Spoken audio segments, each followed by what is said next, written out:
This is the tax platform informing the nation on tax matters. Good day. Today we continue on our series on taxes that are applicable when it comes to inheritance. We talked about exemptions in the last episode.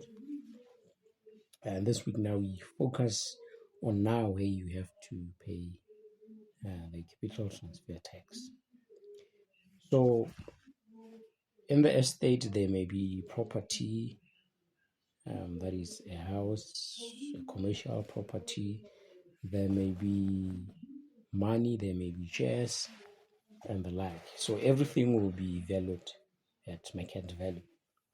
So if you don't have the market value, you need to value those to determine how much the estate is worth before distribution. And obviously, if there is cash, if it is 100,000 pula, that means it's 100,000 pula.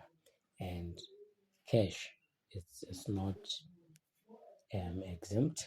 Unfortunately, it doesn't count as part of personal belongings or personal property.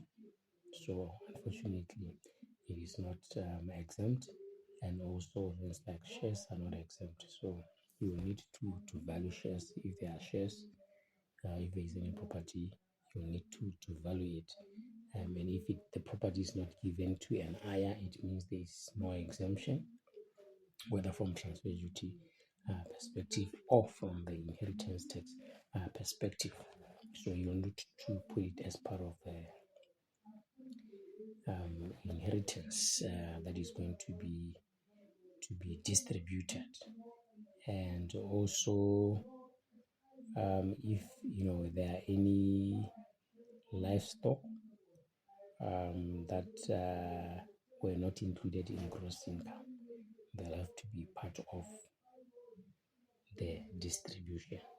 The livestock will only be exempt if from an income tax perspective it was included in gross income. If it was not included, it's going to be taxed on the capital transfer or inheritance tax side. So before you can distribute anything, so if there are any debts of the deceased, you are allowed to deduct such before distributing to those who are getting anything, those who are heirs of the estate. So if you are owing a bank maybe 500,000 and the estate is worth 2 million, you have to deduct that pay out that 500,000, and there's also a deduction of 100,000 that is applicable, and the 100,000 is aggregate, meaning that if there are 5 people who are going to benefit, depending on the percentage that they're worth. So if someone is entitled to 10% of the estate, that means they're going to deduct 10% of 100,000 from the distribution that they're going to get. So someone is going to deduct 10,000 if what they are worth is 10% of that 100,000, and that's when you can start calculating the capital transfer tax.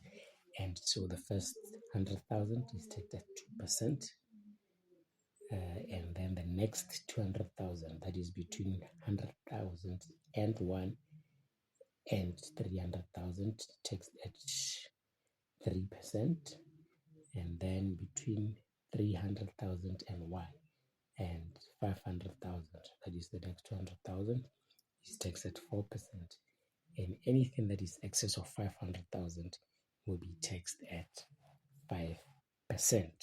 So basically, we can conclude that the first 500,000 is taxable at around 16,000, and anything excess of 500,000 will be taxed at 5%. So after making those calculations, and then you pay your inheritance tax to PERS, and the return for inheritance tax or capital transfer tax is due at the same time with your individual tax returns at the end of the 3 months, which is in September. And if the inheritance is to a company, then 4 months, at the same time you file your income tax return. Hope that was insightful. Remember, we are a text platform informing the nation on text matters, and we are available across all your favorite streaming platforms, that is Spotify, YouTube, Apple Podcast, Samsung Podcast, and all the like. Have a good day. Enjoy.